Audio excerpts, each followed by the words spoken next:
Hey guys, tonight we're going somewhere truly special, a place that feels like a dream. We are traveling back in time to the heart of the Aztec Empire, to a city that was one of the wonders of the world, a vast, magnificent metropolis built on an island in the middle of a great lake.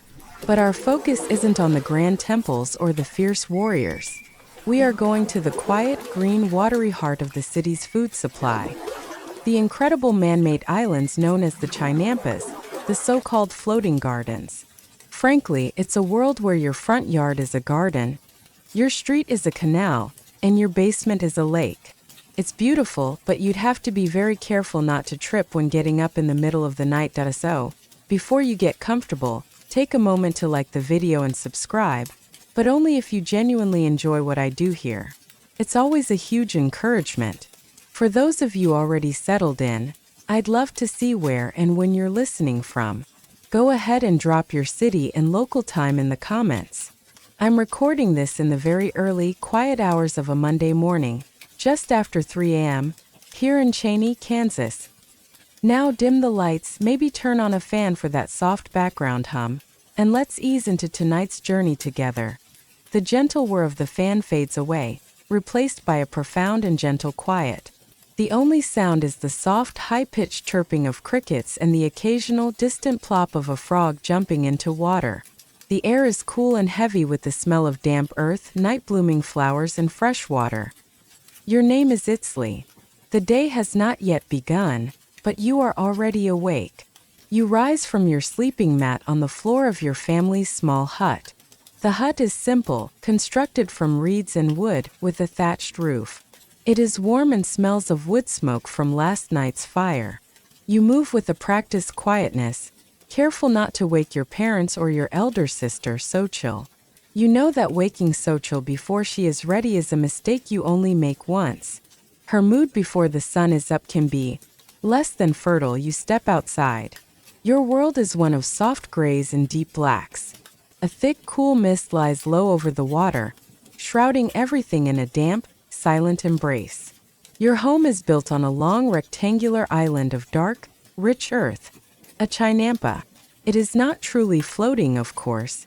These islands were one of the great engineering feats of the Aztec world, built by staking out a rectangle in the shallow lakebed with reeds, and then piling up layer after layer of rich mud and decaying vegetation from the bottom of the lake until it rose above the water level. The result was an incredibly fertile, self-irrigating garden plot, a perfect place to grow food. You walk the few steps from your hut to the water's edge. Tethered there, bobbing gently, is your akali, your canoe. It is a simple dugout, carved from a single log, worn smooth with years of use. It is the most important tool you own, your key to navigating this watery world. Archaeologists and historians still debate the full extent of this incredible agricultural system. While it was most concentrated in the southern freshwater lakes of Xochimilco and Chalco, some ancient accounts suggest that the great ceremonial heart of the capital city, Tenochtitlan, was also surrounded by these green, productive islands. It would certainly make visiting your neighbors more interesting if you had to paddle past the great temple to do it. Just popping over to borrow a cup of corn, dear.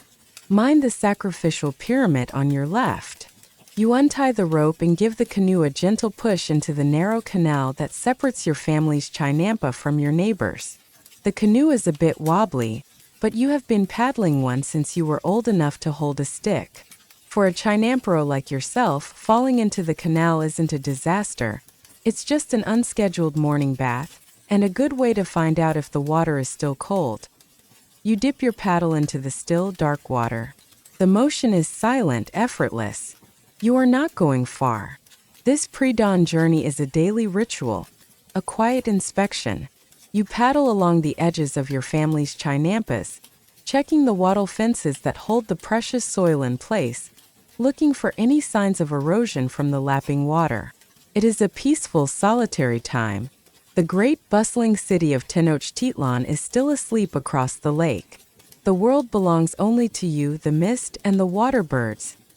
You drift for a moment in the center of the canal, listening to the silence. The air is cool on your skin. The world is holding its breath, waiting for the dawn. In the east, the blackness is just beginning to soften into the faintest hint of gray. Your quiet inspection is over. Now your rail journey of the morning can begin, paddling through the watery labyrinth towards the open lake. You turn your canoe from the narrow residential canal of your home and glide out into one of the wider water avenues. The mist is still thick, a soft gray blanket that muffles all sound and turns the world into a series of shifting, ghostly shapes. The water is like polished obsidian, perfectly still, mirroring the pale, starless sky above. Your paddle dips into the glassy surface with a soft plip, the only sound in the world besides the gentle gurgle of the water as it swirls behind you. This is your road. This watery labyrinth of canals and channels is as familiar to you as the lines on your own hand. You navigate by instinct, by the feel of the current, by the dark silhouettes of the willow trees that mark the corners of each garden island. A visitor from the dryland parts of the city would be hopelessly lost here in minutes, paddling in circles until they ended up in someone's tomato patch. The local equivalent of asking for directions is probably just shouting, "Which way to the really big corn stalks?" The world is slowly beginning to stir. As you paddle, the silence is broken by the first tentative song of a bird from the reeds, a clear, fluting call that is answered by another, further away. You see the dark shape of another canoe glide silently out of a side channel, a fisherman on his way to check the nets he set last night. You raise a hand in a quiet greeting, and he returns the gesture. There is a deep and unspoken camaraderie among the people of the Chinampas, the shared understanding of those who rise with the mist and live by the rhythm of the water. This incredible agricultural system was a masterpiece of sustainable engineering. The Chinampas were so fertile, constantly subirrigated by the lake water and enriched by the mud dredged from the canals, that they could produce up to 7 different harvests a year. This unbelievable abundance was what allowed the great city of Tenochtitlan to swell to a population of hundreds of thousands, making it one of the largest and best-fed cities in the entire world at the time. A dark shape wiggles in the water near the edge of your canoe, its feathery gills rippling. It is an axolotl, a creature unique to these lakes. A strange type of salamander that lives its entire life in this juvenile water-breathing form. It looks like a creature that forgot what it was doing halfway through evolving into a lizard. The Aztecs consider them a delicacy, but you leave this one be. It's too early in the morning to be thinking about lunch. Ecologists and archaeologists still debate how natural this environment truly was. Was it a purely artificial, man-made system imposed upon the lake? Or did it function as a new, highly complex kind of wetland, with the canals and the abundant plant life creating new habitats that actually increased the lake's biodiversity? The evidence suggests the latter. This place is a unique fusion of human ingenuity and natural ecology, a world built by man, but alive with the spirit of the lake. Your destination this morning is one of your family's older Chinampas, one that has been left fallow for a season. The soil needs to be replenished. Your first job of the day is to paddle out into the deeper channels and gather baskets of the nutrient-rich water weeds that grow there.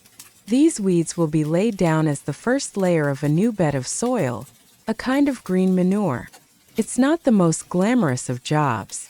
Weed gatherer doesn't sound nearly as impressive as jaguar warrior. But you know that without the humble weed gatherers, the jaguar warriors would have no tortillas to eat. In the grand scheme of the empire, your work is just as vital, and definitely less likely to involve getting hit with a war club. As you paddle, the sky begins its slow, majestic transformation. The deep gray softens to a pale, pearlescent white. The mist, which had been a thick, sight-blocking fog, begins to thin, rising from the water in curling, ghostly tendrils. A sliver of brilliant, painful orange appears on the horizon, behind the dark, distant peaks of the great volcanoes that ring the valley. The sun is coming. You reach the edge of the main Chinampa district, and the narrow canals open up into the wide, clear expanse of Lake Texcoco. And as the last of the mist burns away, the view that greets you is one that still makes your heart catch in your throat. even though you have seen it every day of your life. Across the water, revealed in the sharp, clean light of the new morning, the great city of Tenochtitlan awakens. The sight before you is one of the wonders of the known world. As the sun finally climbs over the distant, snow-capped peaks of the volcanoes, its first golden rays catch the highest points of the city. The great pyramids and temples, coated in white stucco, blaze with a light so brilliant it looks as if they too are on fire, but with a cool, clean, heavenly light. This is Tenochtitlan, the heart of the Aztec Empire. From your low vantage point on the water, the city seems to rise directly from the lake itself, a man-made mountain of white stone and plaster in a world of blue water and green gardens. You can see the great twin temples of the Templo Mayor dominating the skyline, the sacred center of the universe as you know it. One temple, dedicated to Huitzilopochtli, the god of the sun and of war, is painted a brilliant white with accents of warlike red. The other, dedicated to Tlaloc, the ancient god of rain and water, is painted in vibrant blues and white. This duality is at the heart of your world. The sun and the water, the fire of war and the life-giving gift of the lake. They are the two forces that must be kept in balance. The city was founded here on this swampy island in 1325, guided by a divine prophecy. The wandering Mexica people were told to build their home where they saw an eagle devouring a snake while perched on a cactus. They found that very sign on this island, and so they built their world. That sacred image is still the centerpiece of the flag of modern-day Mexico. From your canoe, the city looks majestic, clean, and impossibly grand. You know from your occasional trips to the market with your family that once you are inside its canals, it is much louder, more crowded, and smells significantly more of fish, humanity, and chili smoke. It is a city that definitely looks its best from a distance, particularly at sunrise as the sun climbs higher. The city truly begins to wake.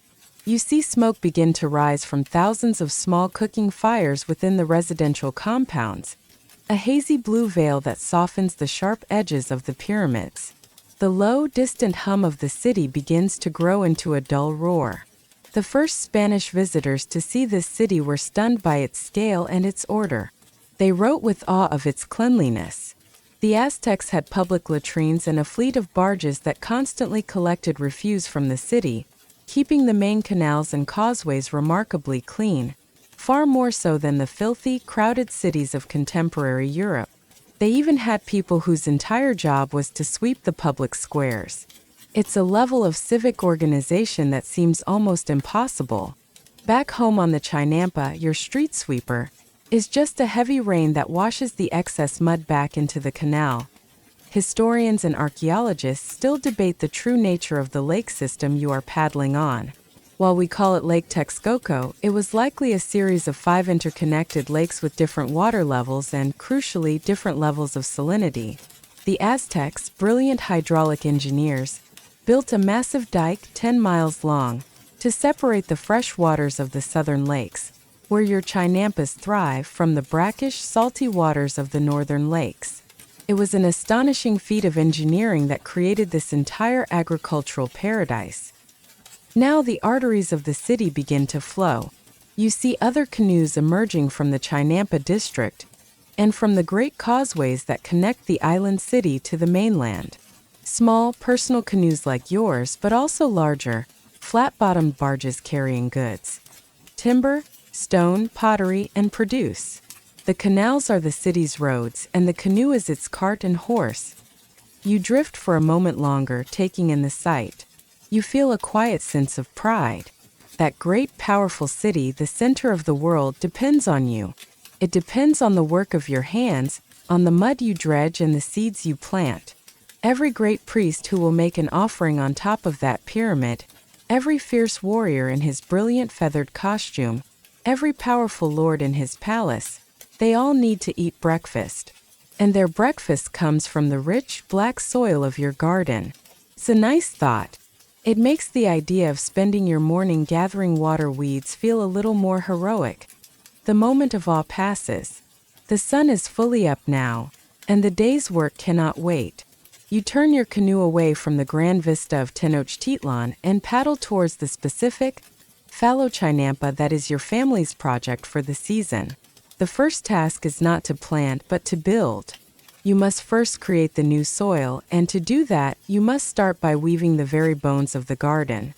You paddle your canoe to the end of your family's current row of chinampas, to a wide open stretch of shallow water that separates your property from the next. This is where the work will begin. Your father and your elder sister Xochitl are already there in a larger, heavier canoe, which is laden with supplies for the day's task. Today you are not tending a garden. Today you are building one from scratch.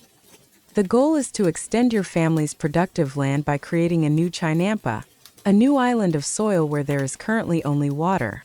Your father has already chosen the spot, an area where the lake bed is soft and the water is only about waist deep.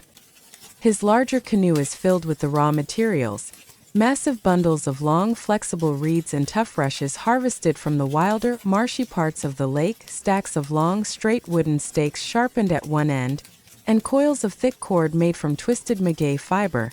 The first step is to lay out the foundation, the bones of the new garden. Your father slides out of his canoe and into the cool, murky water. With a heavy wooden mallet, he begins to drive the long stakes deep into the muddy lake bed. His movements practiced and powerful. He is marking out a long rectangle, about 20 feet wide and nearly 100 feet long. This will be the footprint of your new island. Once the stakes are in place, the real work begins. It is a slow, patient, and wet process. You, your father, and Xochitl take the long, pliable reeds and begin to weave them horizontally between the upright stakes. It is like creating a giant underwater basket. You stand in the shallow water, the cool mud squishing between your toes, and work the reeds in and out, creating a dense, sturdy fence that will serve as the retaining wall for the garden.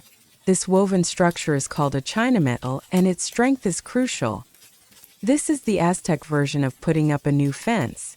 It is significantly wetter than any dryland version, and involves a lot more mud.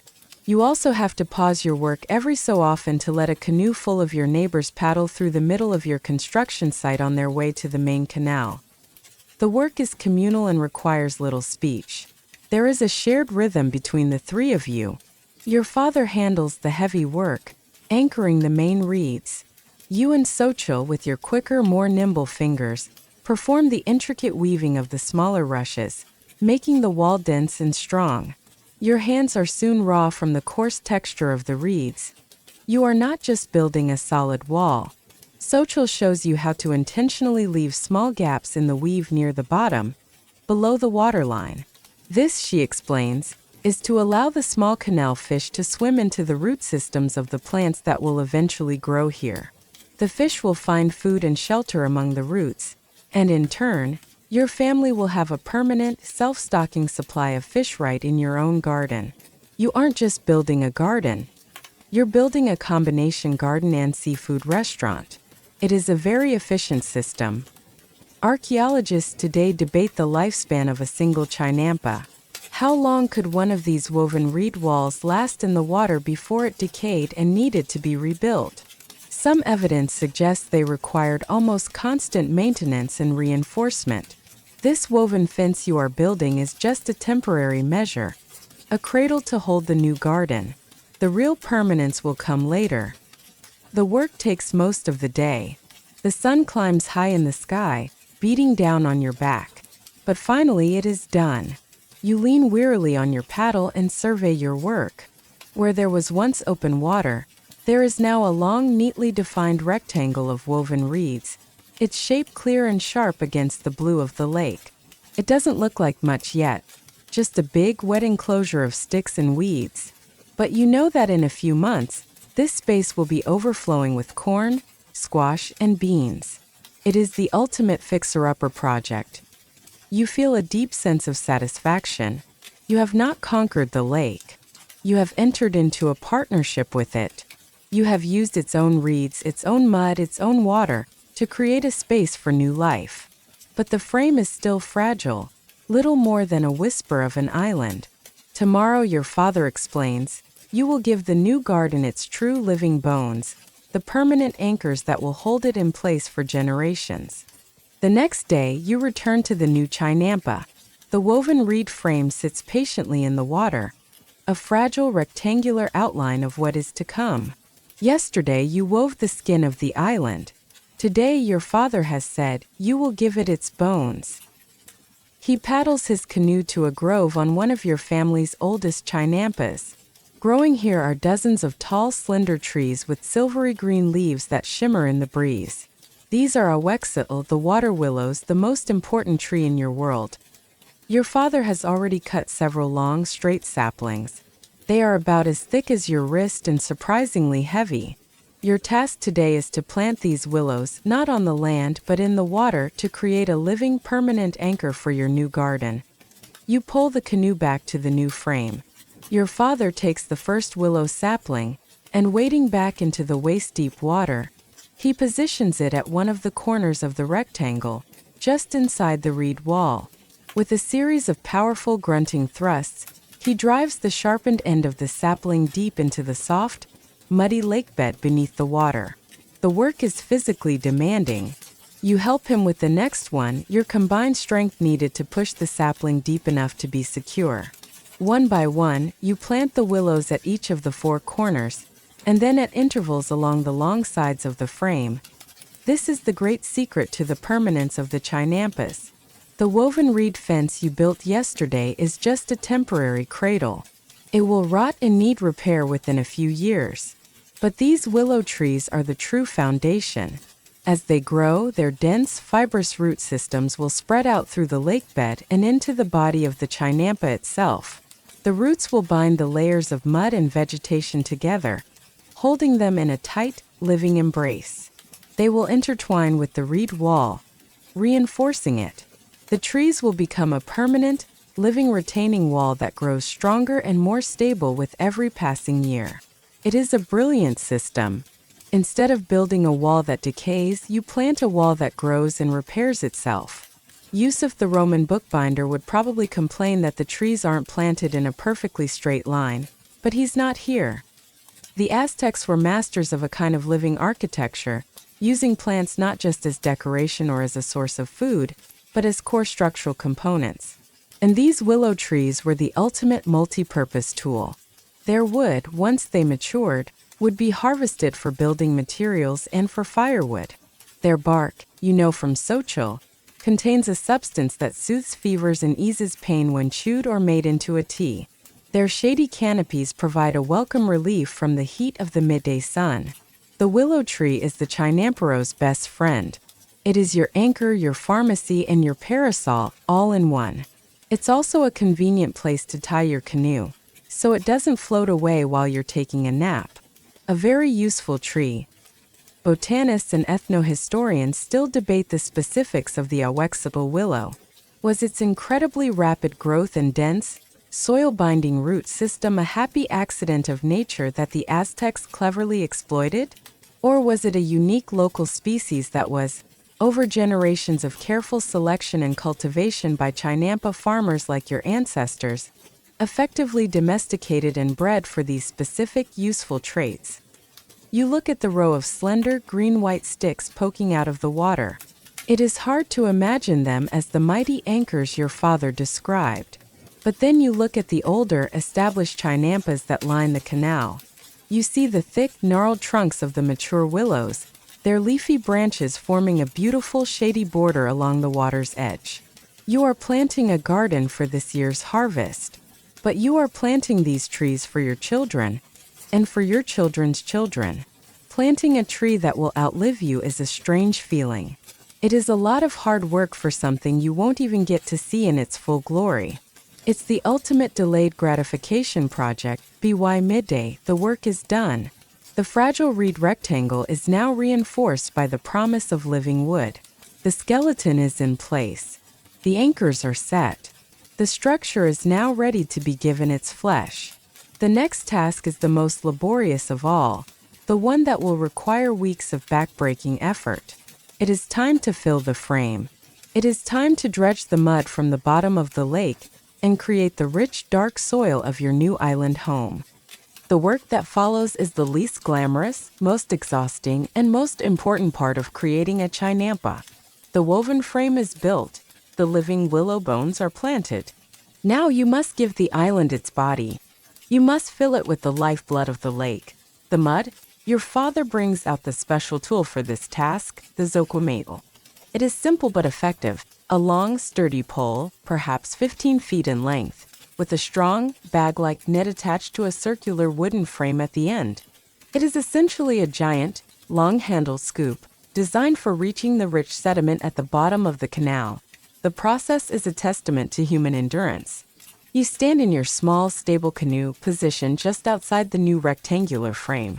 You take the long pole, plunge it deep into the murky water until it hits the bottom, and then, using your body weight, you push it forward, scooping up a heavy load of the lake bed itself. Then comes the hardest part. With a great, straining heave that engages every muscle in your back and shoulders, you pull the heavy scoop up from the depths. The net emerges from the water, dripping, laden with a tangled mass of green aquatic weeds and, most importantly, a huge glob of thick, black, sludgy mud. With a careful, practiced swing, you dump the entire contents of the net inside the reed enclosure. Then you do it again. And again. And again. For hours. For days. For weeks. This is not just any mud. It is the secret to the chinampa's incredible fertility. It is a rich, organic ooze, a compost that has been forming for centuries at the bottom of the lake, made up of decaying plant matter, fish waste, algae, and minerals that have washed down from the surrounding mountains. By dredging the canals and piling this sediment onto the gardens, your people are performing two vital tasks at once. You are keeping the canals deep and navigable, preventing them from silting up. And you are constantly replenishing your gardens with a fresh supply of the most nutrient-rich, self-fertilizing soil imaginable. It is a perfect, sustainable, closed-loop system. This is true manual labor. Your previous jobs of professional dust wiper and part-time ink grinder now seem like relaxing holidays. The mud, for its part, is uncooperative. It is heavy, it is slimy, and it seems to take a special delight in splashing mostly onto you rather than into the frame. Xochitl directs the placement of the dredged material. It is not just piled in randomly. You create layers. First, a thick layer of the water weeds you gathered, which will slowly decompose and create a light, airy foundation. Then a thick layer of the black mud. Then another layer of weeds and another of mud. This layering creates a soil that is not only full of nutrients but also well-draining and resistant to compaction. And because the final level of this new soil will be only a foot or two above the surface of the lake, it will be constantly and perfectly irrigated. Water from the canals will seep upwards into the soil through capillary action, drawn towards the roots of the plants. This is why a chinampro almost never has to water his garden. It is the ultimate lazy gardener's dream. All you have to do is spend several weeks engaged in the hernia-inducing labor of building the garden in the first place. A small price to pay for never having to carry a watering can. Hydrologists and archaeologists debate the long-term ecological impact of this constant dredging. Did it slowly alter the lake's depth and chemistry over the centuries? Or was the scale of the chinampa system in perfect balance with the natural rate of sedimentation from the rivers that fed the lake, creating a truly sustainable system that could have lasted indefinitely, slowly, day by day? You see your creation rise from the water. First, it is just a dark, submerged mass. Then the highest points break the surface. Finally, after weeks of toil, it is complete, a long, rectangular island of rich, dark, damp earth, held securely in place by the reed walls and the willow stakes. It doesn't look like much yet. It looks like a swamp monster's attempt at making a very large brownie. But your father and Xochitl look upon it with a deep and quiet satisfaction. It is a masterpiece of mud. The body of the island is now formed, but it is still just raw earth. It is not yet ready to receive the precious seeds of corn and squash. First, the soil must be consecrated in a sense. It must be prepared and blessed by the creation of the sacred seedbeds, a special task that requires the delicate touch and ancestral knowledge of your sister. The great dark rectangle of new earth sits steaming gently in the morning sun, a testament to your family's hard labor. The heavy construction is done. Now comes the work that requires not brute strength, but a careful, knowing touch. This is the domain of your elder sister, Xochitl. Your father's expertise is in the engineering of the island. Xochitl's is in the life that will spring from it. She holds the generational knowledge of seeds, soils, and seasons, and she moves with a quiet authority that everyone in the family respects. She leads you to a sheltered, sunny spot on one of the older, established chinampas. Here, she instructs you to bring a portion of the finest, richest mud you dredged yesterday. You lay it out and she adds to it, mixing in handfuls of dark, decayed plant matter and other composted materials, creating a planting medium that is incredibly rich in nutrients. With this enriched mud, she shows you how to form a thick, flat, rectangular bed, about the size of a large woven mat. She smooths the surface with her hands. Then, taking a sharp sliver of obsidian, she carefully scores the surface of the mud, cutting a precise grid of lines, creating dozens of small, perfect cubes, each about the size of your fist. She does not cut all the way through, but deep enough to define each cube. This is an almacigo, a sacred nursery for the seeds. This technique was one of the great secrets to the chinampa's stunning productivity. By germinating seeds in these highly controlled, nutrient-dense seedbeds, you could ensure that nearly every single seed sprouted into a strong, healthy seedling. It also meant that a new crop could be started in the almacigo, while the previous crop was still ripening in the main garden. There was no wasted time. The moment one harvest was finished, a new set of mature seedlings was ready to be transplanted. Allowing for a constant, year-round cycle of cultivation, Xochitl performs her task with a serene, almost prayerful focus. You try to help, but your fingers feel like clumsy sausages next to hers. You accidentally push one precious corn seed in so deep it probably ends up back in the lake bed. Xochitl gives you a look that is not angry, just profoundly patient, the kind of look one gives a well-meaning but slightly dim-witted younger brother. She gently corrects your technique, showing you how to press each seed to the perfect depth. The entire process is woven with ritual. Agriculture for your people is a sacred partnership with the gods. Xochitl murmurs a quiet prayer to Sentiatl, the god of maize, as she plants the corn seeds. Planting is timed not just by the sun, but by the intricate cycles of the sacred calendars. It is a much more involved process than just throwing some seeds on the ground and hoping for the best, which was previously your entire understanding of farming. Here, every seed is treated with the respect and individual attention of a noble visitor. Ethnobotanists today debate the full, astonishing range of plants cultivated on the chinampas. While the staples were corn, beans, and squash, historical accounts and archaeological evidence from ancient refuse piles suggest that the Aztecs grew a huge variety of other crops: tomatoes, chilies of every shape and spice level, amaranth, chayote, and a vast array of medicinal herbs and brilliantly colored flowers. The chinampas were some of the most diverse and productive agricultural plots on the planet. The genius of the almacigo system is what happens next. After the seeds have been planted in their individual mud cubes, they are carefully tended and watered. Once a seedling is strong and healthy, the entire mud cube is simply lifted from the bed and transplanted directly into the soil of the main chinampa. This method prevents the delicate root system from being disturbed or damaged, eliminating the transplant shock that can stunt a young plant's growth. It is a simple, brilliant innovation that gives every plant the best possible start in life. With the seedbeds planted, there is nothing left to do but wait. And the waiting is the hardest part. You have built an island out of the lake itself. You have enriched its soil. You have planted the precious seeds.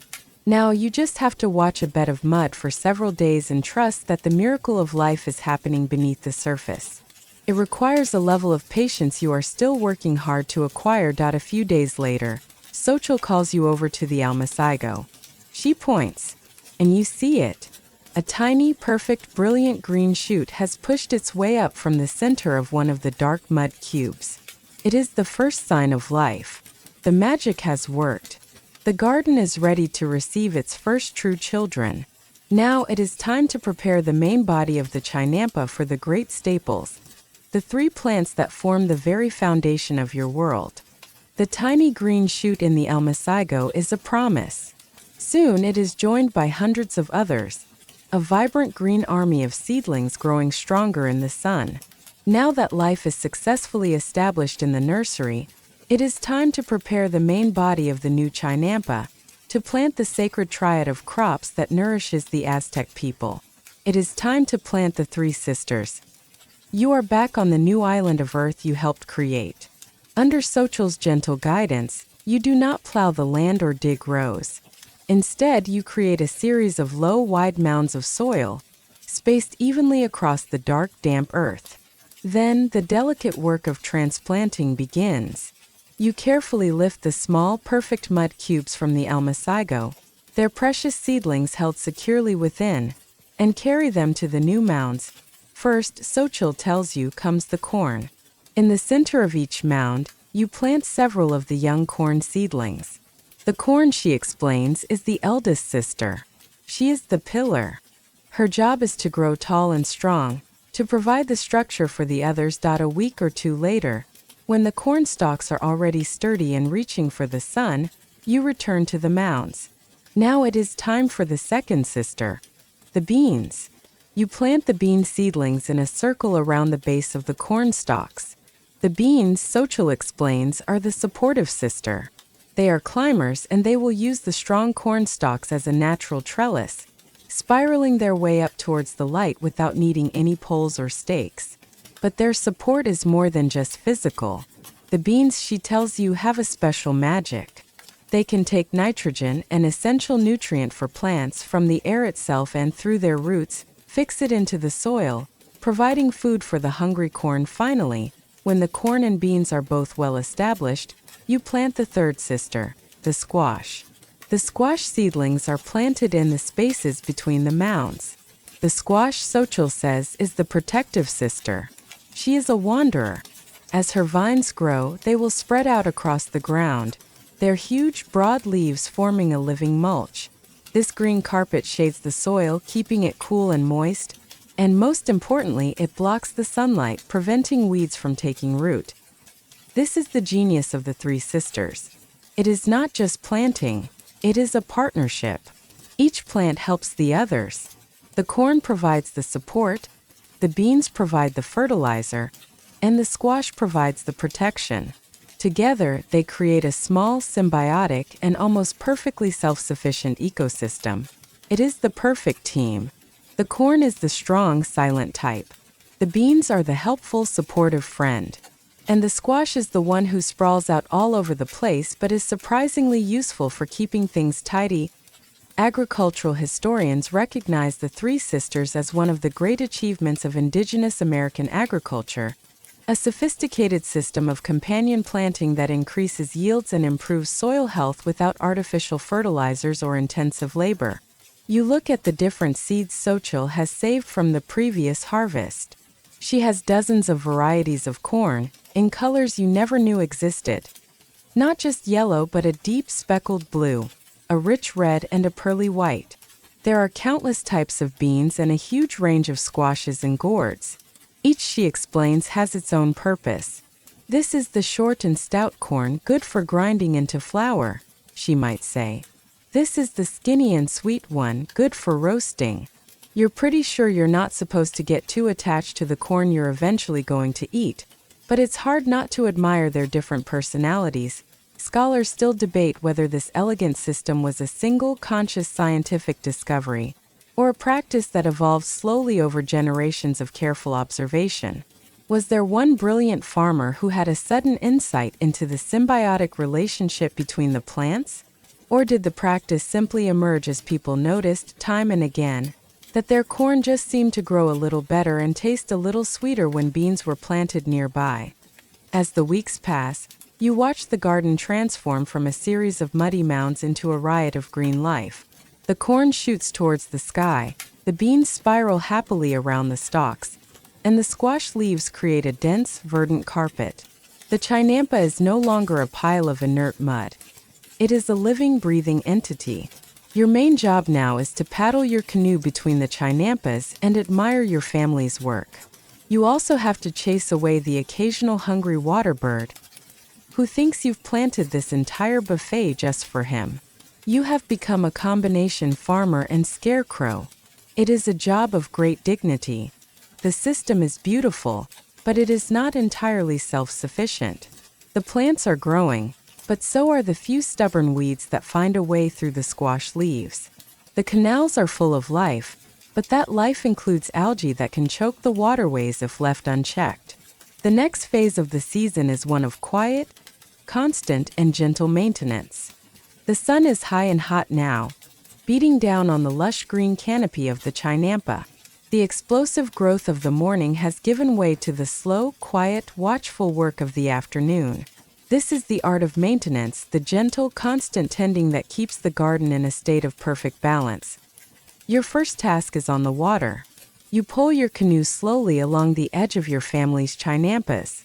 The canals, which were clear and dark this morning, are now beginning to show a faint green sheen on the surface.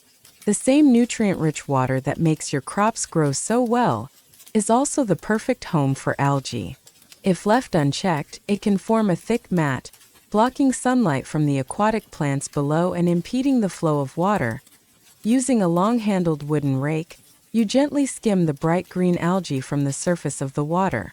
But you do not discard it. Nothing is wasted here. You pile the wet, glistening algae onto the banks of the chinampa. Here it will dry in the sun, and later it will be mixed into the soil, returning its hoarded nutrients to the garden. The canal feeds the garden, and the garden in its own way helps to clean the canal. It is a perfect, endless circle. With the waterways clear, you move on to the land itself.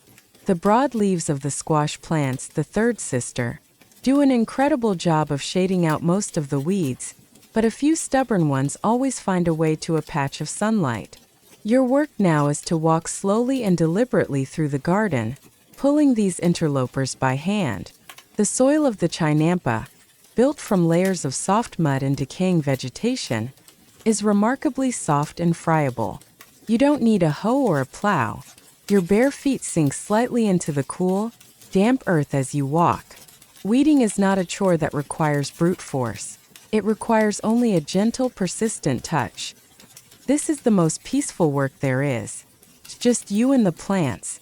The only sounds are the buzzing of insects, the rustle of the corn leaves in the breeze, and the distant cry of a hawk circling high overhead. The plants, for their part, are excellent company. They don't complain, they don't ask for much, and they are very good listeners. You tell them about your day. They respond by quietly photosynthesizing. It's a perfect conversation. You pass by the scarecrow you and your father put up last week to protect the young corn shoots. It's a simple cross of wood, dressed in one of your father's old, torn tunics. It looked so much like your grumpy uncle from the mainland that you were worried your mother would try to start a conversation with it. The birds, however, were not fooled for long. They seem to know that your uncle, even in scarecrow form, poses no real threat. Historians often debate the pest problem on the chinampas. Was this incredibly dense, year-round agriculture vulnerable to massive infestations or plagues of plant disease? Or did the unique ecosystem, the surrounding water, the incredible biodiversity, the constant replenishment of new soil, and the symbiotic nature of the companion planting, create a naturally resilient system that was far healthier than the monoculture fields of Europe? The evidence suggests that while pests existed, they were part of a larger, balanced system, not an existential threat. As you work, you feel a connection to the garden that goes beyond simple ownership. You can feel the health of the soil through the soles of your feet. You notice the way a particular squash vine is climbing, and you gently guide it into a better position. You see which corn stalks are the strongest. You are not just a farmer working on a plot of land. You are a caretaker, an observant part of a living, breathing organism. You find a particularly large and stubborn weed, and have a silent, momentary battle of wills with it. The weed is tenacious, but you are slightly more so, mainly because you have thumbs. You win. It's a small, quiet victory, but a deeply satisfying one as you are gently inspecting the underside of a large squash leaf. You see them. A small cluster of aphids, tiny green insects, are beginning to make a home for themselves.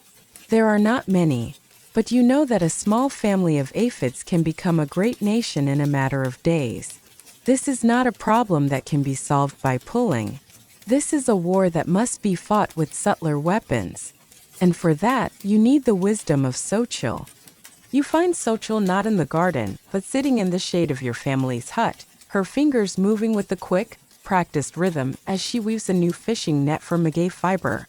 You present the squash leaf to her with its tiny, green, unwelcome colonists. She inspects it closely, her expression not of alarm, but of calm seriousness. She nods slowly. The aphids have arrived. It is time for another lesson. She rises and leads you on a tour of the chinampa, but she ignores the great stalks of corn and the sprawling squash vines. Instead, she points out the other, smaller plants that grow along the borders and in dedicated patches. This, you realize, is her pharmacy. It is her armory. This is the garden within the garden. The Aztec way to fight pests is not with violence, but with wisdom and scent. Xochitl first directs you to a small, bushy plant covered in fiery red chili peppers. She has you pick a handful. Back at the hut, she shows you how to crush them with a stone, mixing the spicy powder with water. This, she explains, is the first weapon. You are to take this chili water and gently anoint the leaves of the afflicted squash plants. It will not kill the aphids, she says, but they despise the fiery taste. They will find the meal so unpleasant that they will simply give up and move on. It is a gentle but firm eviction notice. Next, she points to the riot of brilliant orange and yellow marigolds, the simpasicle, that grow in a thick, fragrant border at the end of the chinampa. You had always thought they were just for decoration. But Xochitl explains that their strong, pungent scent, which you find so pleasant, is repulsive to many of the harmful insects and soil nematodes that can damage the roots of the crops. They are not just beautiful, they are guardian plants, a living, fragrant fence that protects the entire garden. The Aztecs and other Mesoamerican peoples possessed a deep and sophisticated knowledge of botany. Their use of companion planting and natural repellents was a form of integrated pest management that allowed them to cultivate their crops successfully without the need for artificial chemicals. It was a quiet war fought with smells and flavors. You have created a very spicy spray for the aphids. It's an entirely humane form of pest control. You're not killing them, you're just making their lunch so incredibly unpleasant they will decide to move to another, blander chinampa down the canal. Then, Xochitl shows you something else. She points to a tiny, black and red beetle crawling on a leaf. A ladybug. This one is a friend, she says softly. She explains that these beetles are warriors for the garden. They and other insects like them feast upon the aphids and other pests. A healthy garden, she teaches you, is not a space devoid of all insects. It is a space that is in balance, a place where the good insects are encouraged to live, so they can keep the bad insects in check. So the goal is to make the garden a terrible place for the pests to eat, but a wonderful 5-star resort for the bugs that eat the pests. You are not just a farmer, you are a hotel manager for carnivorous beetles. The job gets more complex by the day. Ethnobotanists still debate the full extent of the Aztecs' scientific understanding of these methods. Did they know in a modern chemical sense about the capsaicin in the chilies or the natural insecticidal compounds in the marigold? Or was their knowledge purely empirical, a vast library of careful observation passed down through generations? A wisdom based not on knowing why it worked, but on simply and profoundly knowing that it worked. You spend the rest of the afternoon gently applying the chili water to the squash leaves. It is another quiet, patient, and meditative task.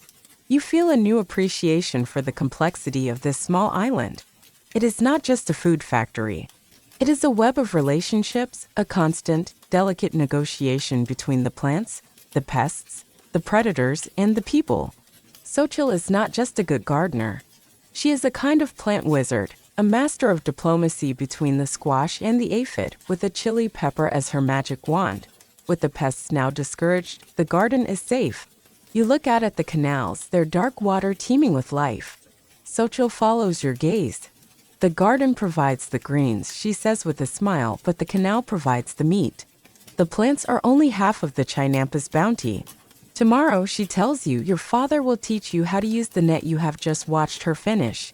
You will learn to harvest the other half of your world. The next morning, you are on the water again, but your purpose today is not gardening. Your father is with you in the canoe. The sun is just beginning to warm the cool morning air, and the canals are alive with activity. In his hands, he holds the new fishing net that Xochitl finished weaving yesterday. It is a beautiful thing, a delicate, intricate web of strong maguey fiber, with small, smooth clay weights tied neatly around its perimeter. The garden feeds us, your father says, his voice a low, gentle rumble. But the canal feeds the garden, and it also feeds us. Today you will learn how to ask the water for its share. He paddles the canoe to a wide, sunlit part of the main canal, where the water is clear and you can see small, silvery fish darting in and out of the submerged roots of the willow trees. This aquatic life is an essential part of the Chinampa ecosystem. The lakes of the Valley of Mexico were rich with fish, freshwater shrimp, amphibians like the axolotl, and even the larvae of certain insects, all of which were important sources of protein for the Aztec people. Your family's gardens, by creating miles of new, sheltered shoreline habitat, function as a massive, semi-wild fish farm. Your father stands up in the canoe, a feat of balance you still find impressive. He gathers the net, coiling it over his arm in a series of practiced, graceful loops. He swings his body and then, in a single, fluid motion, he releases the net. It flies through the air, unfurling like a spider's web, opening into a perfect, wide circle before it lands on the surface of the water with a soft whump. The clay weights pull it down quickly, trapping whatever was swimming beneath. It is an act of perfect, practiced grace. Then it is your turn. You stand up, your legs wobbly in the gently rocking canoe. You try to coil the net as he did, but it feels like a tangled, uncooperative mess in your clumsy hands. You try to mimic his smooth, spinning cast. Your first attempt is a masterpiece of failure. The net leaves your hand and immediately gets tangled on your own paddle. You manage to catch nothing but a floating leaf and a significant portion of your own dignity. Your father doesn't laugh, but you can see the immense effort it's taking him not to. He patiently shows you again. How to hold the coils, how to use the weight of your body, when to release it. You try again, and again. Finally, on the fifth or sixth try, something clicks. You release it at the right moment, and the net flies through the air, not a perfect circle like your father's, but at least a respectable open shape. It lands on the water. You let it sink to the bottom, then slowly, carefully you begin to draw it in by the central cord. You feel a faint, frantic wiggling in the net. You pull it into the canoe, and nestled in its folds are a half-dozen small, silvery, flapping fish. It is a moment of pure triumph. You hold up a particularly tiny fish, no bigger than your finger. Is this one for dinner, you ask? Your father smiles and shakes his head. No, he says. That one is for the squash plants. They are very fond of seafood. He explains that the smallest fish, or any that are not considered good to eat, are often tossed directly onto the soil of the Chinampas. As they decompose, they release a powerful dose of nitrogen, acting as an excellent natural fertilizer. Nothing is ever wasted. Archaeologists who study the Aztec diet through the analysis of ancient refuse heaps debate the relative importance of these different protein sources. Was the common person's diet primarily plant-based, with fish as an occasional treat? Or did the incredible productivity of this man-made lake ecosystem mean that aquatic resources formed a much larger and more regular part of their diet than was previously thought? Looking at the abundance of life in the water around you, you suspect the lake was a very generous provider. Your father points with his paddle to other sources of food. A patch of thick, blue-green algae, spirulina, growing in a quiet part of the canal, can be skimmed off the surface and dried into nutritious, protein-rich cakes. He tells you that the roots of the water lilies are also edible when cooked. The lake provides a diverse menu if you only know where to look. Spirulina cakes. Your father says they are healthy and have a nutty flavor. From the look of the green slime on the water, you are not entirely convinced. You decide you will stick to fishing for now and work your way up to eating pond scum. By midday, you have a respectable catch of fish, enough for your family's evening meal. You have learned another of the Chinampa secrets, another way it provides for your family. But there is still one more source of food to be harvested from this watery world, one that requires not a net and patience, but a different kind of skill, speed, silence, and a good throwing arm. As you paddle for home, your father points to a flock of wild ducks settling among the tall reeds at the edge of the lake. The lesson of the hunt does not begin with a weapon, but with silence. Your father signals for you to stop paddling, and you let the canoe glide quietly, its momentum carrying it towards the tall, dense reed bed where the ducks have settled. The world becomes a close, green vertical maze. The sounds change here.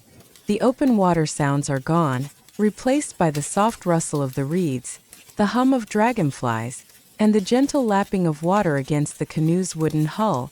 Your father slowly reaches for the weapon of choice for this environment. It is not a bow and arrow, which is long and cumbersome to use from a seated position in a wobbly canoe. It is a much more ancient and elegant tool. It is an atlotl, a spear thrower. He holds it out for you to inspect. It is a simple length of carved wood, about as long as your forearm, with a handle at one end and a small, carved hook or spur at the other. Next to it lie several light, 3-foot-long darts or tlacocli fletched with feathers. The atlotl is an ingenious device, a marvel of ancient physics. It functions as a lever, effectively extending the length of a thrower's arm. This allows a skilled user to launch a dart with far greater speed and force than could ever be achieved by hand alone. It is a weapon that predates the bow and arrow by thousands of years, yet it remained a vital tool for the Aztecs, perfectly suited for hunting waterfowl from a canoe on the open lake. Your father gives a silent demonstration. He fits the notched end of a dart into the atlotl's hook. He rises to a low crouch, his movements fluid and economical. With a powerful whip-like motion of his arm and wrist, he flings the dart forward. It leaves the atlotl with a sharp zip, flying straight and true into the flock of ducks. A single bird collapses with a startled squawk. The rest of the flock erupts into the air with a great beating of wings and loud, indignant cries, "Now you must try." You try to mimic your father's fluid motion, but the atlotl feels awkward and unfamiliar in your hand. Your first throw is clumsy. The dart leaves the thrower at a bad angle, sailing harmlessly over the reeds and disappearing with a sad plop into the water. The few remaining ducks look at you with what can only be described as pure, avian contempt before they too take flight. You have failed to secure dinner, but you have successfully annoyed some waterfowl. To start, your father does not scold you. He simply signals for patience. The hunt is mostly waiting. You sit in perfect silence for a long time, hidden among the reeds. You learn about another, stranger hunting technique while you wait. Your father whispers about the gourd helmet trick, a method used by the most patient hunters.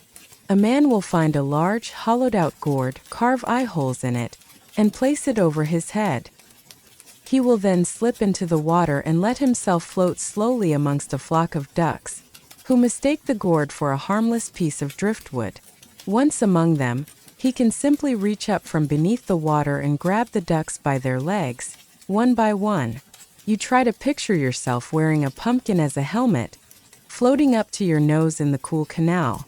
It seems like a very cold and wet way to get dinner. You decide you will stick to mastering the atlotl for now. Historians and archaeologists debate the primary purpose of the atlotl in Aztec society by this time.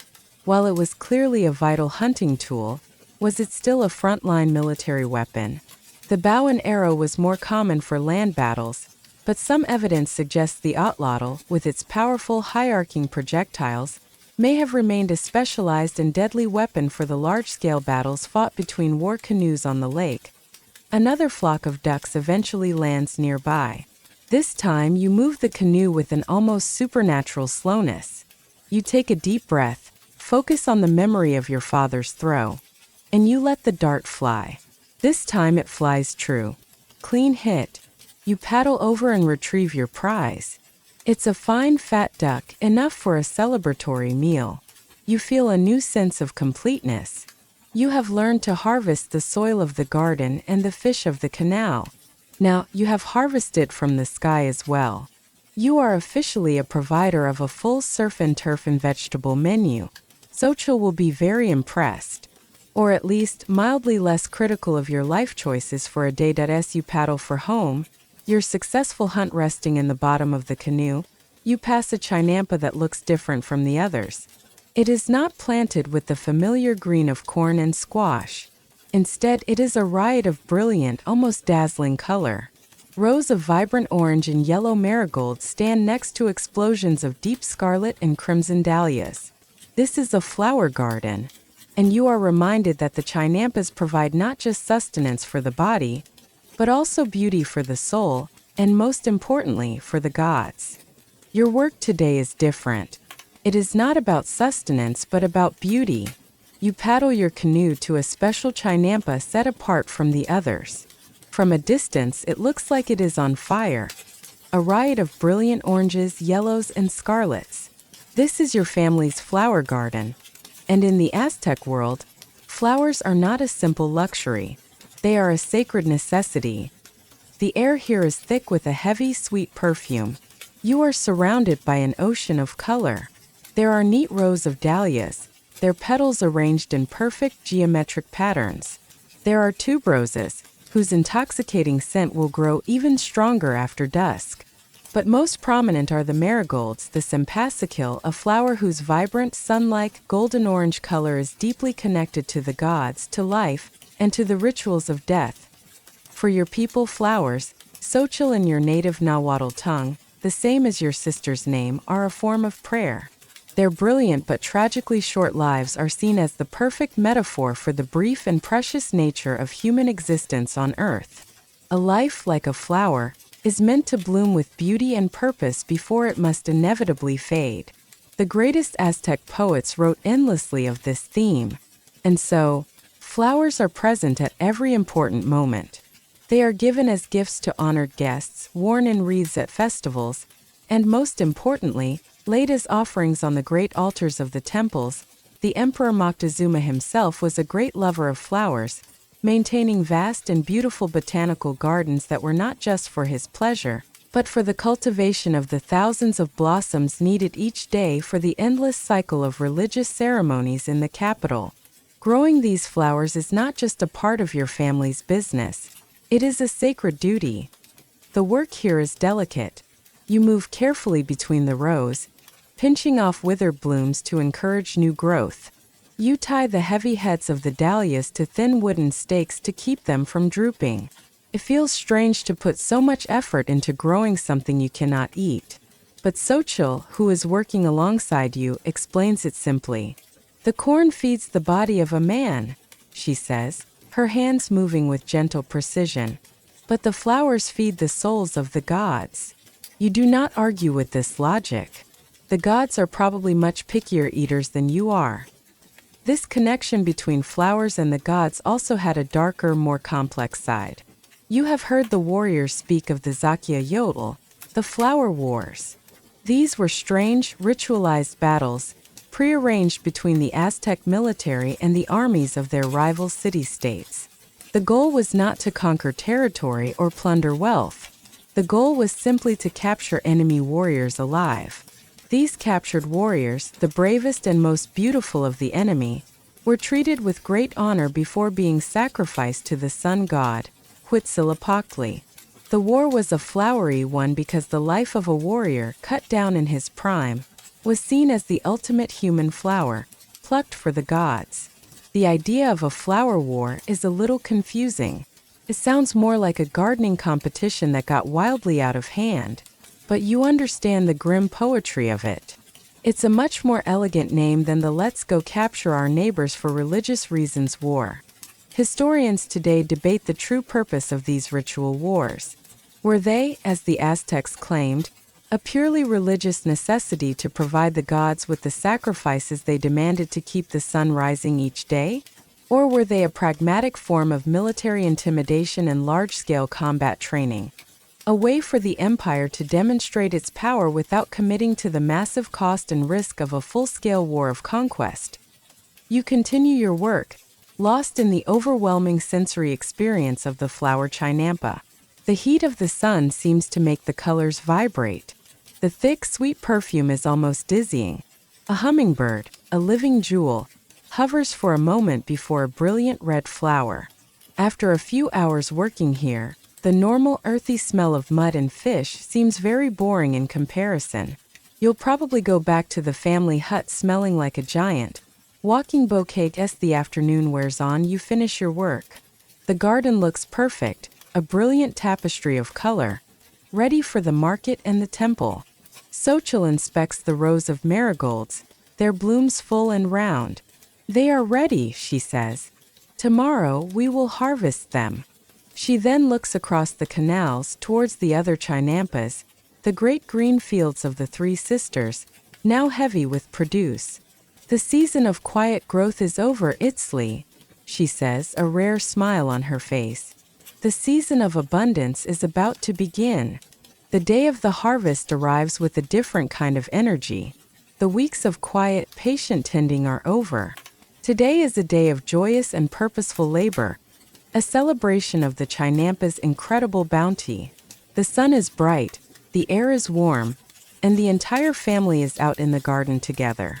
The mood is light and happy.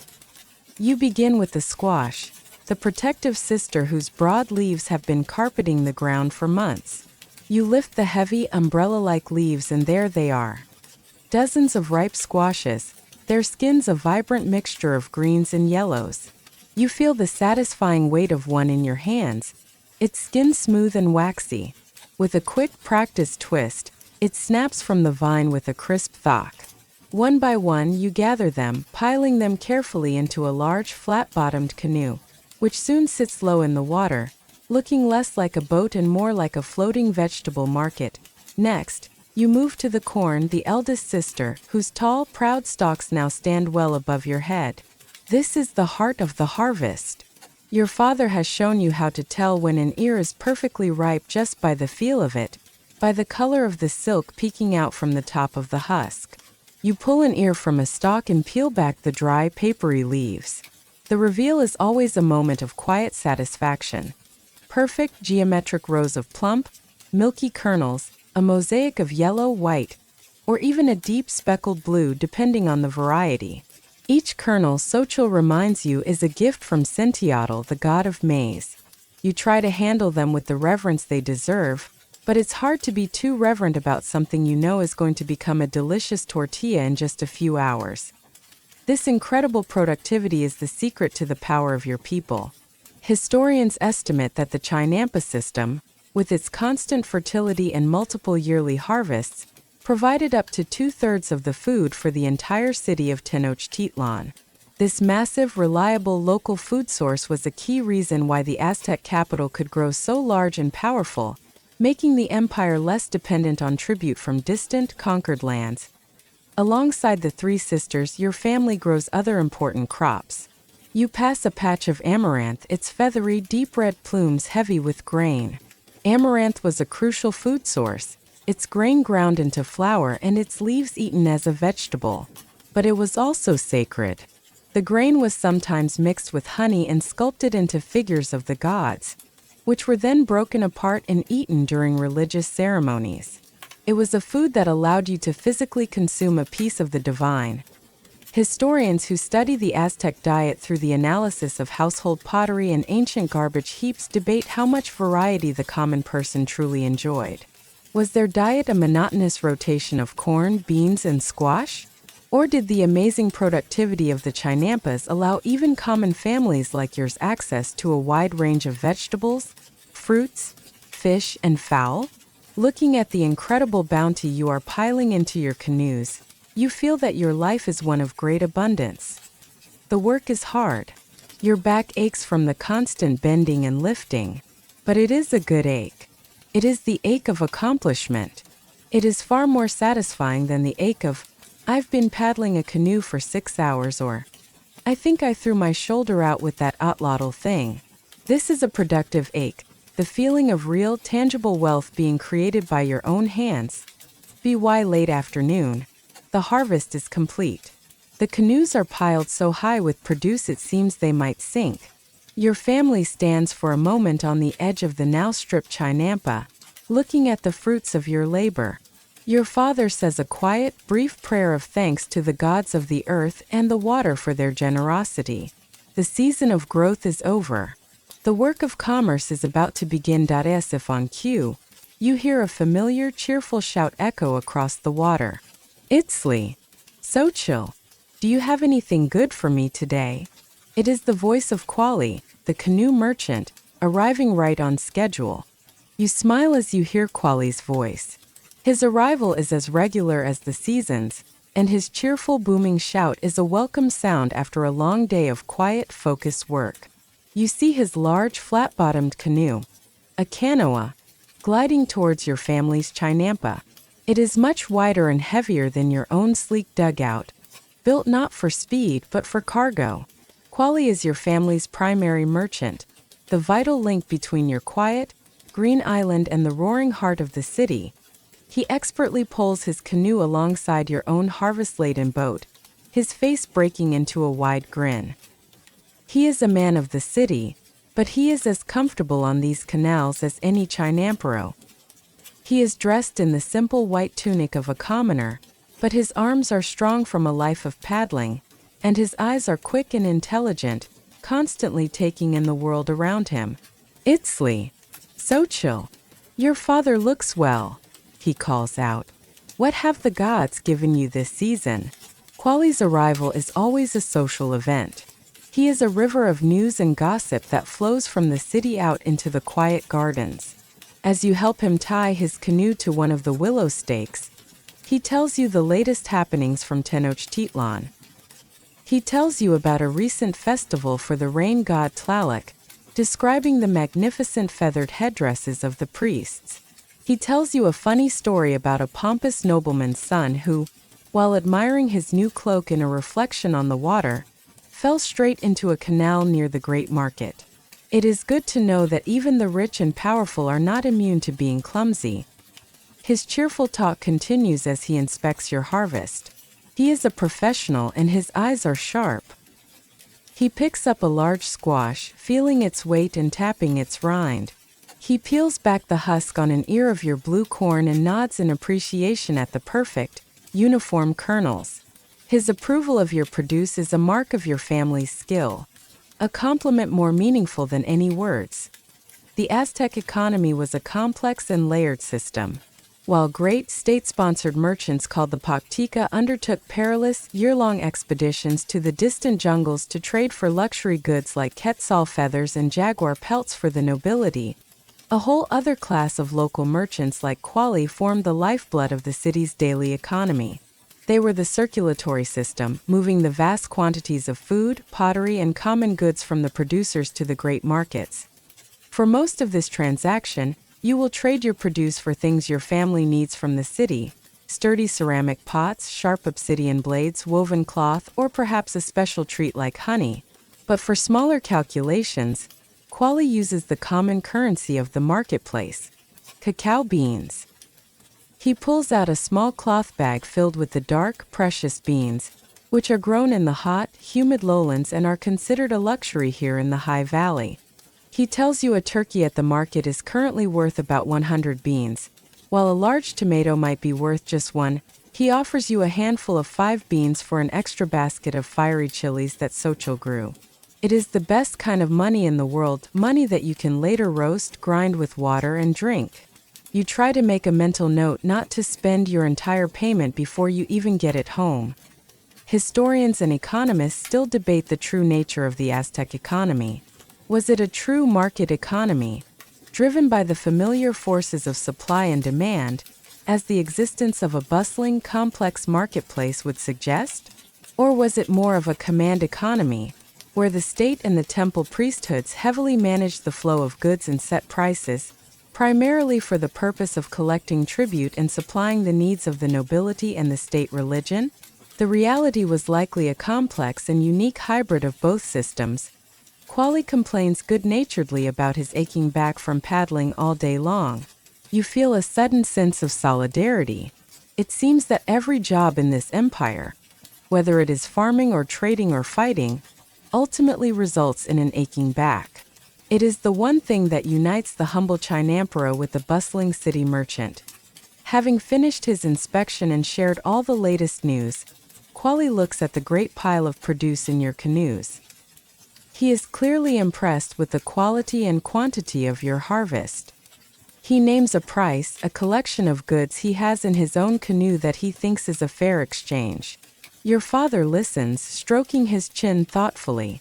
The friendly social call is over. The quiet, respectful, but serious process of the bargain is about to begin. The bargaining begins. But it is not the loud, aggressive haggling you have witnessed in the city's market square, where vendors shout their prices and buyers argue over every bean. This is a different kind of commerce, a quiet, formal, and deeply respectful dance of value and need, conducted between two parties who have known and trusted each other for years. Quali, the merchant, has made his initial offer. He has in his canoe the goods from the city that your family needs. Several large, sturdy ceramic pots for cooking and storing water, a bundle of sharp, black obsidian blades, which are far sharper than any flint for cutting, and a bolt of fine white cotton cloth for making new clothes. He suggests that these goods are a fair trade for the majority of your harvest. Your father listens patiently, his head tilted. He makes his counteroffer. He does not insult Quali's goods. Instead, he speaks with quiet pride about his own. He picks up one of the ears of blue corn, holding it up for Quali to see. He speaks of the perfect soil, the careful tending, the sweetness of the kernels. He gestures to the mountain of squash, noting their size and unblemished skins. He is not just selling vegetables. He is selling his family's skill, their reputation for quality. This is the heart of the Chinampa economy. While the Aztecs did use cacao beans as a form of currency for small, everyday transactions, much of the larger-scale commerce, especially between producers and merchants, was conducted through this sophisticated system of barter. The value of every item, a pot, a blade, a basket of corn, a turkey, was well understood by all, allowing for complex trades to occur without a single coin ever changing hands. Quali nods, acknowledging the quality. But he counters, explaining that it has been a good season for everyone. The market, he says, is currently flooded with squash. The price is lower than it was last month. It is a gentle negotiation, a game of skill where knowledge is the key. Your father knows the quality of his produce. Quali knows the state of the market. It's a very civilized argument. No one raises their voice. It's all done with quiet nods and thoughtful chin-stroking. You get the feeling that if you tried to haggle like this with your sister over who gets the last tortilla, it would not go nearly as smoothly. Xochitl then speaks up for the first time. She talks about the flowers, the brilliant sempacicil that Quali will sell to the temple priests for the upcoming ceremonies. She talks about the bundle of medicinal herbs she has gathered, their value not in their taste, but in their power to heal. These are specialty items, and she negotiates for them separately, trading them not for pots, but for a small precious bag of coastal salt and a handful of those valuable cacao beans. The Aztec counting system was vigesimal, based on units of 20.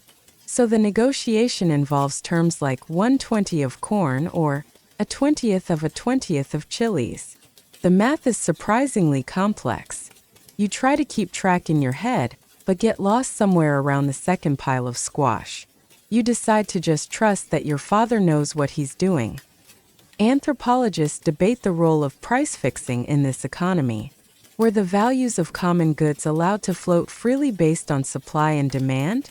Or were there official prices and conversion rates set by market judges or temple authorities to ensure fairness and prevent price gouging? The existence of market overseers, mentioned in the Spanish chronicles, suggests a high degree of regulation, but the full extent of their power is unclear. Finally, after much quiet discussion, a deal is struck. Your father and Quali both nod in agreement. There is no handshake, no signed contract. The deal is sealed by their long-standing relationship and mutual respect. Their word is their bond. The physical exchange begins.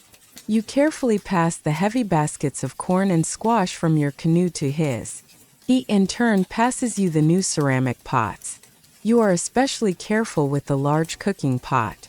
After all the work you did this season, the last thing you want is for your payment to end up at the bottom of the canal. Xochitl would never let you hear the end of it. Soon the transaction is complete.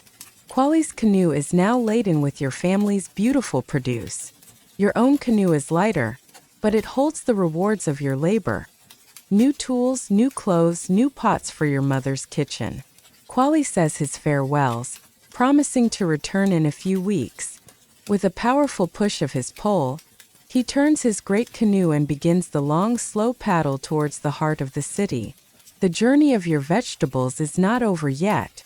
It is about to continue on its way to the great market. The deal is done. Your family begins the work of carefully storing their new goods, the heavy ceramic pots, the sharp obsidian blades. But our journey continues. We will follow Quali, the merchant, and your harvest on the next stage of its voyage. You watch as he pulls his heavy canoe away from your chinampa and out into the main canals, the great water highways that lead to the city's heart. The canals here are wider and much more crowded. It is like moving from a quiet village lane onto a major road. You see canoes of all shapes and sizes. There are other merchants like Quali. Their boats laden with produce from the surrounding gardens.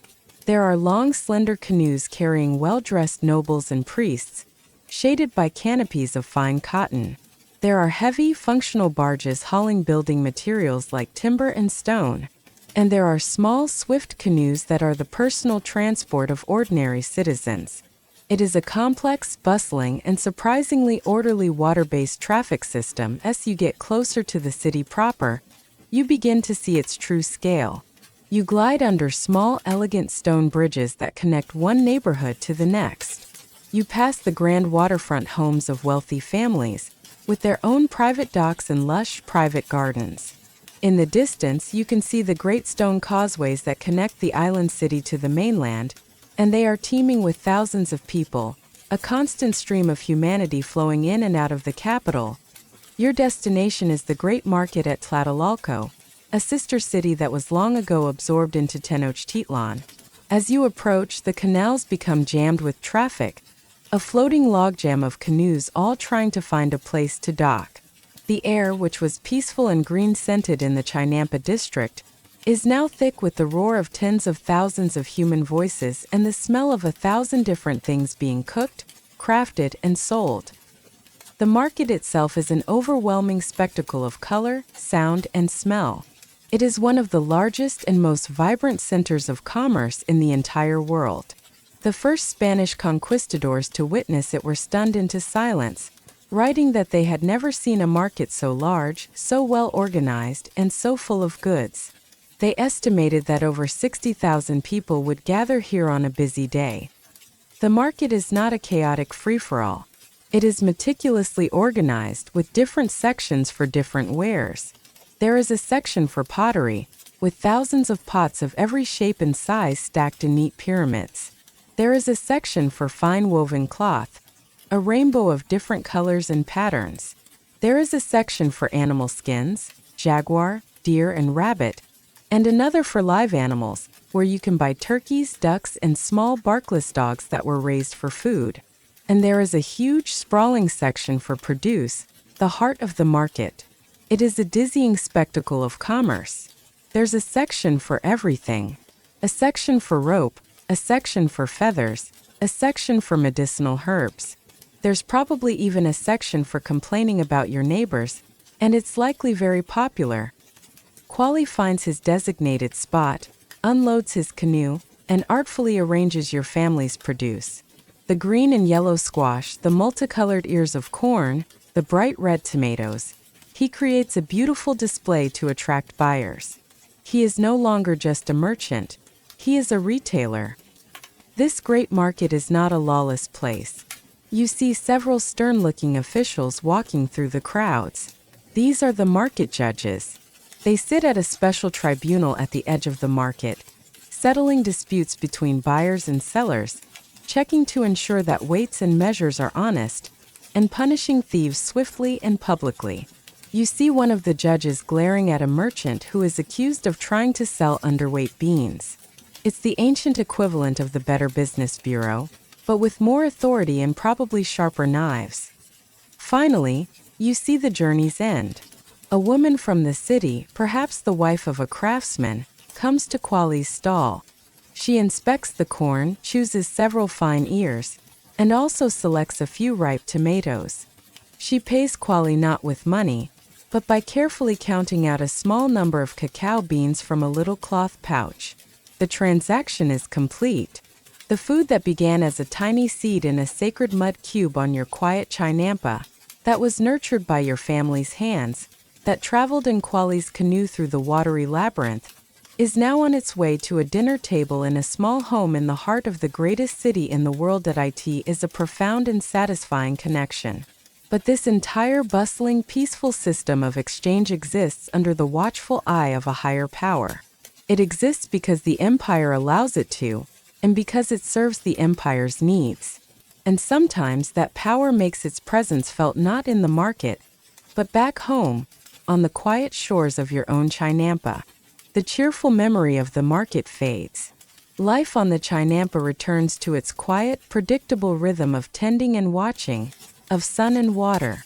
But this peaceful world is not entirely your own. It exists within a larger, more powerful entity. One afternoon, weeks after the main harvest, a different kind of canoe arrives at your family's dock. This canoe is not the wide, friendly cargo boat of Quali the merchant. It is a long, sleek, and official-looking canoe, perhaps painted with the insignia of a city district. The man who steps out is not a friendly merchant. He is a stranger, dressed in the simple but severe white tunic of a state functionary. He is silent, his face an impassive mask. He is a tribute collector, and his arrival brings a quiet, formal tension to the afternoon. The Aztec Empire was not a unified nation in the modern sense. It was a triple alliance of three great city-states, led by your capital Tenochtitlan. This alliance ruled over hundreds of other towns and territories, who were required to pay regular tribute to the imperial core. This tribute was the engine that fueled the empire. It came in the form of everything imaginable: food, textiles, raw materials, precious metals, and even the exotic feathers of tropical birds. Your Chinampa district, while a core part of the valley, was still subject to this system. The empire had to be fed. Your father greets the official with a quiet, formal respect. There is no friendly banter, no sharing of news. The official unrolls a folded sheet of Amati bark paper and consults it. Then he begins his inspection. He walks silently through your chinampas, his eyes missing nothing. He looks into the small hut you use as a granary, assessing the amount of dried corn you have stored. He counts the remaining squash and chilies. He makes small, precise notes on his paper with a piece of charcoal. There is no negotiation here. There is no haggling. His assessment of what you have and what you owe is final. He has the cheerful demeanor of a man counting stones. He looks at your family's beautiful, hard-won produce not as food, but as numbers on a ledger, a resource to be quantified and collected. It is clear that in his world, there are only two categories of things: things that belong to the emperor, and things that will soon belong to the emperor. This quiet, bureaucratic encounter is as much a part of Aztec power as any army. The empire was held together not just by the fear of its warriors, but by the relentless, inexorable efficiency of this tribute system, which funneled the wealth of millions of people into the capital. The tribute lists, some of which survive today in documents like the Codex Mendoza, are incredibly detailed. A particular town might be required to provide, every 80 days, 20 warrior costumes decorated with feathers, 100 pots of fine honey, and 2,000 clean cotton mantles. You are just grateful that your family's tribute is paid in corn and beans. You have heard stories of other regions that are required to provide tribute in the form of live snakes or baskets of scorpions. It really puts your own tax burden into perspective. Historians debate how burdensome this system truly was for the common person. Was it an oppressive and exploitative system that crushed local economies and bred the deep resentment that the Spanish conquistadors were later able to exploit? Or was it a more manageable tax, a reasonable price to pay for the peace, regional stability, and access to the great markets that the powerful Aztec state provided? The truth probably varied greatly from one region to another. After his silent calculations are complete, the official informs your father of the amount that is owed. It is a significant portion of your harvest, but it is what is expected. Without a word, your family works together to load the tribute, heavy sacks of dried corn and baskets of squash and beans, onto the official's large barge. The official makes a final mark on his scroll, gives your father a curt, formal nod, and departs as silently as he arrived. There is no thank you for your contribution, just a silent departure. It is the Aztec equivalent of getting your tax receipt, a deeply unsatisfying but necessary part of life. You all stand and watch his canoe disappear down the canal. As it vanishes, the quiet tension that had settled over the Chinampa dissipates, like the morning mist. The empire has taken its share. The work is done. Now what is left truly belongs to you. The sun is beginning to get low in the sky, casting long, peaceful shadows across the water. It is time for the evening meal. As the tribute collector's canoe disappears from view, a collective, unspoken sigh of relief seems to pass through your family. The quiet tension of his visit dissipates like smoke, and the peaceful, familiar atmosphere of the Chinampa returns. The rest of the day and the rest of the harvest is your own. The setting sun begins to paint the high clouds over Lake Texcoco with brilliant strokes of orange, pink, and purple. It is time for the evening meal. Your family gathers on woven reed mats outside your small hut. A low, clean-burning fire has been lit in a clay fire pit, its warmth welcome in the cooling evening air. The only sounds are the gentle crackle of the flames, the endless chirping of crickets, and the soft lapping of the canal water against the bank just a few feet away. The meal you are about to eat is the ultimate reward for your labor, a direct product of the world you inhabit. Your mother is kneeling before a metate, a smooth, three-legged grinding stone made from volcanic rock. With a smaller stone, a mano, she grinds corn that has been soaked overnight in a solution with water and wood ash. This ancient process, nixtamalization, is a crucial innovation. It unlocks the vital nutrients within the corn, making it more digestible and preventing disease. The rhythmic scraping sound of her work is one of the most comforting and familiar sounds of your life. With the fresh corn dough or masa, she pats out thin, round tortillas and cooks them on a hot clay griddle, a comal that rests over the fire. Your father, meanwhile, takes the fish you caught this morning. He cleans them expertly, then wraps them in fresh, green corn husks along with some fragrant herbs that Xochitl gathered. These small parcels are placed directly in the hot coals at the edge of the fire, where they will steam perfectly in their own jackets. A simple stew of squash and beans from your own harvest bubbles away in a clay pot nearby. This is the taste of your life. It is the taste of your own hard work. It is the best meal you could possibly imagine. Or at least it's the best meal you've had since yesterday's evening meal, which was also made from the exact same delicious ingredients. You eat as a family, sitting together in the fading light. There is not much talk. The day has been long and full of labor. It is a comfortable, weary silence. You use a piece of warm, folded tortilla to scoop up the stew, a utensil you can eat when you are done. It's the perfect system. No need to wash spoons. Anthropologists who study foodways debate the social structure of the Aztec family meal. Was it a communal pot like this one that everyone shared from equally? Or were there strict hierarchies, where the father or eldest male always received the best portions first? The intimate details of domestic life are often the hardest to reconstruct from the archaeological record, but here in your family, there is a sense of simple shared abundance. After the meal, you lie back on the mat, full and content. The last bit of color has drained from the sky, leaving a deep velvety blackness. Away from the smoke and lights of the great city, the sky here is breathtaking. A brilliant, dense river of stars, the Milky Way, spills across the heavens. You look up at the sea of stars. It's a comforting thought that no matter how hard your day was, the stars don't care. They don't need to be weeded, they don't need to be harvested, and they never ever ask for tribute. They're very low-maintenance neighbors. Your father points out a constellation, telling you a story about its name, a story his own father told him. You listen, your eyelids growing heavy. The fire has burned down to glowing red embers. The air is cool and clean. The gentle sound of the water lapping against the shore is a constant, soothing lullaby. The day is over. The work is done. The family is safe. The garden is sleeping, gathering its strength in the cool darkness, ready for the cycle to begin anew with the rising of the sun. The fire is nothing now but a bed of soft, glowing embers. Your family has long since retired to the hut. They're quiet, even breathing a soft rhythm in the night.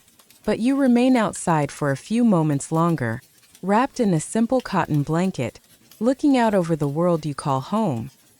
The moon is high and full, and it has transformed your world into a landscape of silver and black. The dark water of the canals gleams like polished obsidian, creating shimmering pathways between the dark, solid rectangles of the chinampas. The corn stalks are silent, sleeping sentinels, their leaves tipped with silver dew. It is a world of profound peace, beautiful and mysterious. You think back on the seasons of your apprenticeship, on the cycle of work that defines your life. You remember the feeling of the rough reeds as you wove the new garden's frame, the satisfaction of driving the willow stakes into the lake bed, the back-breaking labor of dredging the mud and piling it high. You remember Sochil teaching you to plant the three sisters, the quiet focus of weeding, the patient hunt for fish and fowl. You remember the brilliant, almost shocking colors of the flower garden, the roar of the great city market, and the quiet satisfaction of this evening's meal. It is a life of constant, patient work. But as you look out over this fertile, man-made paradise, you feel a sense of purpose that you know a city dweller, or even a great lord, might never understand. You are a Masawali, a commoner, a man of the earth.